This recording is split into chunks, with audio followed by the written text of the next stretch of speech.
Assalamualaikum warahmatullahi wabarakatuh. Kami dari kelompok 5 Indralaya. Sebelumnya, perkenalkan saya Despin Surpita dari Pendidikan Kimia Universitas Sriwijaya.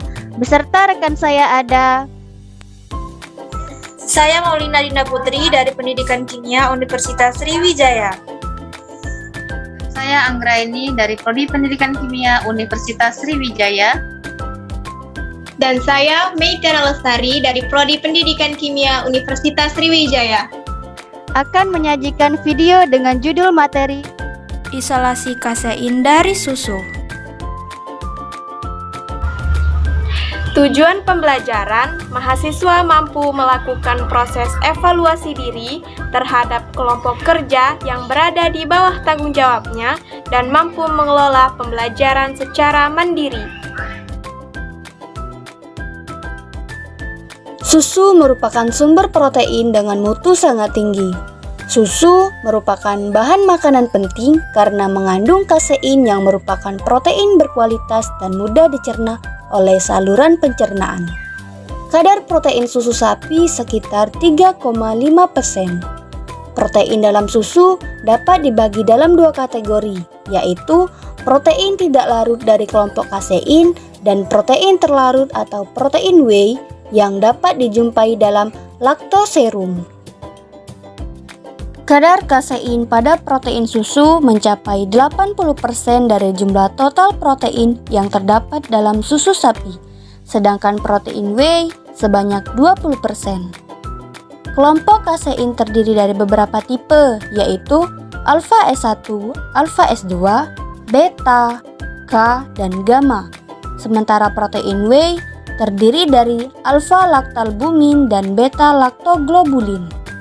Kasein ini penting dikonsumsi karena mengandung komposisi asam amino yang dibutuhkan oleh tubuh. Alat yang digunakan yaitu kertas saring, gelas beker, batang pengaduk, pipet tetes, gelas ukur, cawan petri, dan botol semprot. Bahan yang digunakan yaitu sampel susu, asam asetat, dan etanol.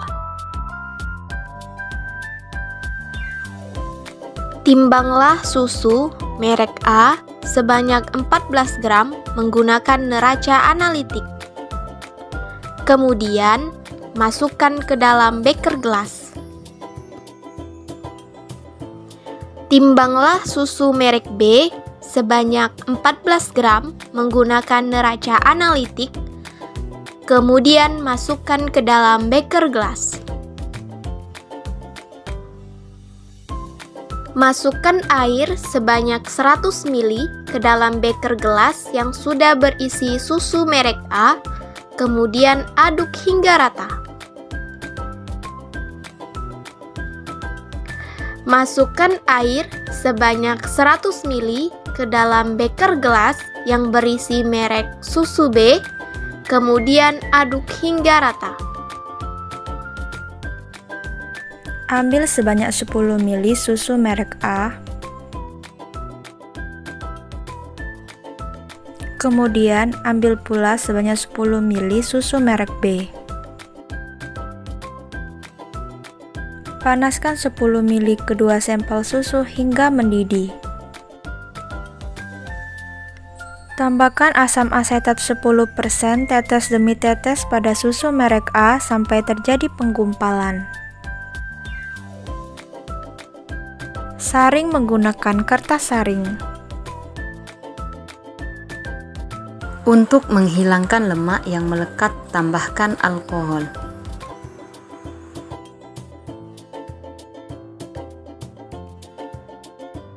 Keringkan dengan meremas kertas saring, jangan terlalu kuat.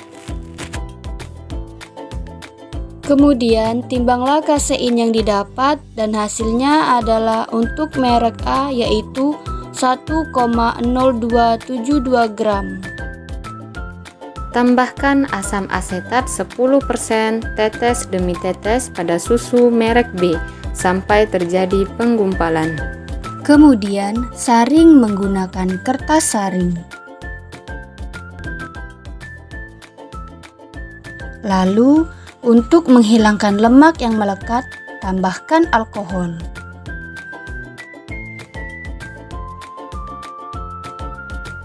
Kemudian, keringkan dengan meremas kertas saring dan jangan terlalu kuat.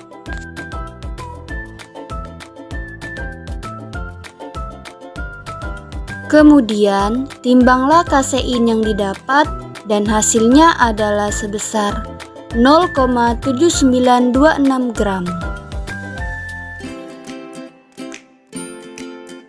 Berikut tabel data hasil pengamatan. Pada saat sampel susu dipanaskan, larutannya berwarna putih. Setelah ditambahkan CH3COOH 10% dan diaduk hingga terbentuk endapan yang terbentuk adalah berwarna putih dan larutan berwarna keruh. Setelah itu dilakukan penyaringan, endapannya berwarna putih. Kemudian ditambahkan etanol, endapan sedikit berwarna kuning. Setelah itu sampel dikeringkan dan lalu ditimbang. Nah, endapannya berwarna putih kekuningan. Sementara itu, massa kasein susu merek A sebesar 1,0272 gram dan massa kasein susu merek B sebesar 0,7926 gram. Secara umum, protein susu diklasifikasikan menjadi kasein, yaitu jenis protein yang dominan pada susu. Sampel ini susu dipanaskan, kemudian ditambahkan larutan asam asetat. Pemanasan dan penambahan asam dilakukan untuk mendenaturasi protein yang terdapat di dalam sampel.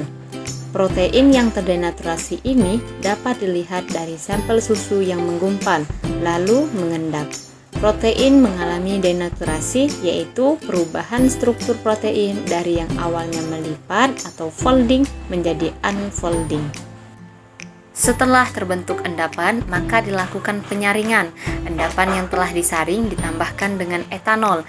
Kasein sifatnya tidak larut di dalam etanol, sehingga penambahan etanol ini bertujuan untuk mencuci kasein dari senyawa-senyawa lain yang tak diinginkan, seperti lemak. Etanol dapat melarutkan senyawa organik yang masih terdapat dalam endapan tadi. Selain itu, dengan menggunakan etanol akan mudah untuk memisahkannya kembali dengan endapan tadi, disebabkan oleh sifatnya yang volatil atau mudah menguap. Berikut adalah hasil perhitungan rendemennya. Untuk massa kasein pada susu merek A adalah 1,0272 gram dengan hasil perhitungan rendemen yang diperoleh yaitu sebesar 73,37%. Sedangkan untuk massa kasein pada susu merek B adalah 0,7926 gram dengan hasil perhitungan rendemen yang diperoleh yaitu sebesar 56,61%. Kesimpulan, yang pertama, tujuan pemanasan dan penambahan asam asetat pada isolasi kasein yaitu untuk mendenaturasi protein di dalam sampel susu yang berupa kasein. Yang kedua, terdenaturasinya suatu protein di dalam sampel ditandai dengan terjadinya koagulasi atau penggumpalan. Yang ketiga, tujuan penambahan etanol pada tahap akhir yaitu untuk melarutkan senyawa seperti senyawa organik lain yang terkandung pada sampel susu dan memudahkan proses penguapan sehingga endapan yang terbentuk akan lebih cepat kering. Yang keempat, massa kasein pada susu merek A adalah 1,0272 gram dengan hasil perhitungan rendemen yang diperoleh yaitu sebesar 73,37%. Sedangkan massa kasein pada susu merek B adalah 0,7926 gram dengan hasil perhitungan rendemen yang diperoleh yaitu sebesar 56,61%. Demikianlah dari kelompok kami akhiri dengan wassalamualaikum warahmatullahi wabarakatuh. Semoga bermanfaat.